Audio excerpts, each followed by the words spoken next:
르노코리아가 오랜만에 신차를 하나 내놨습니다. 심지어 국내 소비자들이 원하던 차죠. SUV에 하이브리드 파워트레인을 갖춘 XM3 하이브리드입니다. 기사 나오는 것만 봐도 기대감이 굉장히 높고 사전 계약 대수도 꽤 많이 나왔다고 하더라고요. 사실 국내 소형 하이브리드 SUV 시장은 이제 막 떠오르고 있죠. 니로 하이브리드, 코나 하이브리드 이 정도가 전부라서 틈새 시장이기도 하거든요. 르노코리아가 당장 완전 새로운 신차가 없는 상황이라 XM3 하이브리드가 더 반가울 수밖에 없고 저도 기대를 정말 많이 했습니다. 그런데 오히려 XM3 하이브리드 때문에 르노코리아가 망한다면 어떨 것 같으세요? 약간 황당하게 들리실 겁니다. 그런데 속내를 들여다보면 화가 날 수도 있습니다. XM3 하이브리드는 대체 뭐가 문제인지, 이게 르노코리아 운명하고는 어떤 관계가 있는지 순서대로 살펴보겠습니다. XM3 하이브리드를 기다렸던 분들은 어떤 부분에서 기대감을 품었던 걸까요? 간단합니다. 지금 소형 하이브리드 SUV는 니로랑 코나밖에 없고 이 차들 가격이 또 저렴한 편이 아니라서 부담스러운 와중에 디자인도 괜찮고 가격도 괜찮을 것 같고 유럽에서 이미 인기 있는 차를 이제 출시한다는 거잖아요. 사실 국내 출시가 늦은 감은 없지 않습니다. 유럽에선 진작에 아르카나 하이브리드가 팔리고 있었기 때문에 출시 때부터 아예 하이브리드 모델도 팔았으면 하면 어땠을까 하는 아쉬움은 있지만 지금이라도 출시해줘서 다행이기도 합니다. 일단 이건 차주들 입장이고요. 시장 동향 입장에선 어떤 걸 기대했나요? 소형 하이브리드 SUV의 가격 기준을 잡아주고 르노코리아가 지금 이렇다 할 신차도 없는 상황이기 때문에 어떻게 보면 심폐소생술 역할을 기대했단 말이죠. 그래서 꽤 많은 사람들이 기다린 건데 오히려 저는 이 차가 르노코리아를 위험에 빠뜨릴 거라고 봅니다. 크게 세 가지인데요.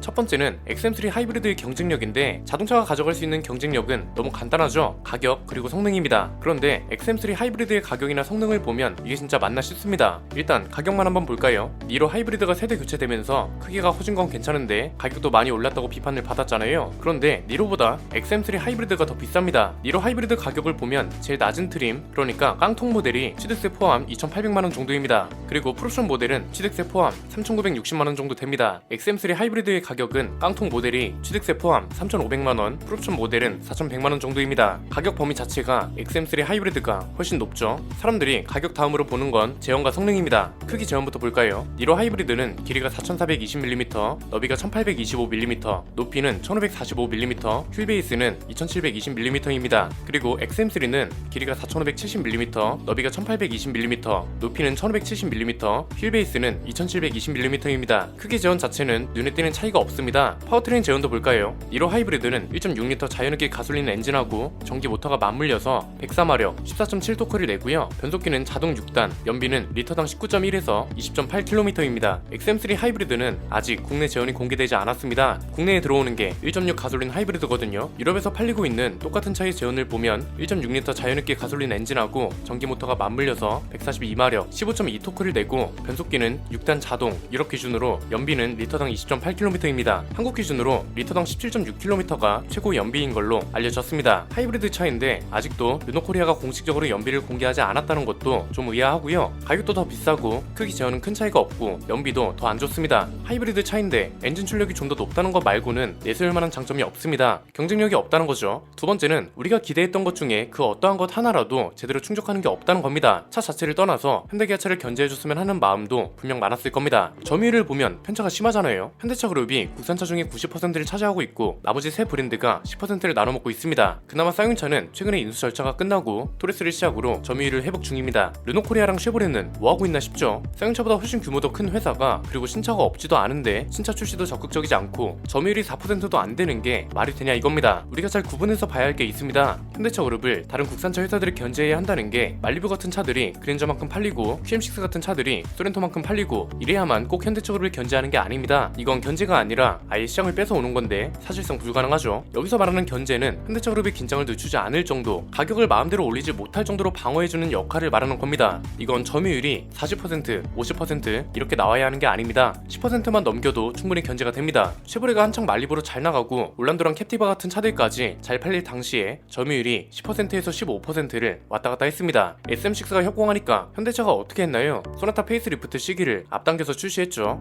왜? 중형 세단 시장을 쉐보레랑 당시 르노 삼성이 위협하기 시작했으니까요. 이때 신차가 많았던 것도 아닙니다. 쉐보레는 말리부, 르노 삼성은 SM6가 전부였습니다. 여기서 알 수 있는 건 그룹 차원의 반성과 변화가 아니라 그냥 신차 하나만 잘 내놔도 회사 점유율이 크게 오를 수 있다는 거죠. 쌍용차도 지금 토레스 하나 나왔다고 성장세잖아요. 르노코리아가 계획하고 있는 신차가 당장은 없습니다. 2024년부터 2027년까지 총 3종, 그러니까 2년 뒤부터 1년에 한 종씩 출시하겠다고 하는 건데 이게 점유율 회복에 얼마나 큰 기여를 할지도 모르겠고요. 이번 XM3 하이브리드처럼 전략을 가져간다면 현대차 견제는커녕 르노코리아가 살아남을 살아남을 수 있을지도 잘 모르겠습니다. 세 번째는 이런 식으로 가다간 르노코리아하고 쉐보레고 국산차 리스트에서 사라질 수도 있다는 겁니다. 이건 사실 정부 차원에서도 고민해야 한다고 봅니다. 왜냐면 지금 르노코리아랑 쉐보레는 국산차 통계로 잡히고 있고 국산차로 분류가 되고 있습니다. 지난번에도 말씀드렸지만 언제까지 삼성자동차 시절, 대우자동차 시절에 머물러 있을 거냐 이겁니다. 20년 전 낡은 기준으로 국산차로 분류하고 있는 겁니다. 이게 얼마나 웃긴 일인가요? 현대차가 미국에 공장을 짓고 미국에서 차를 생산한다고 해서 현대차가 미국 브랜드로 분류되진 않거든요. 이게 왜 정부 차원에서 고민이 필요한 거냐면 국산차로 분류를 하고 있다면 적어도 지역경제 활성화라든지 투자라든지 이런 걸 일정 수준 이상 충족시켜야죠.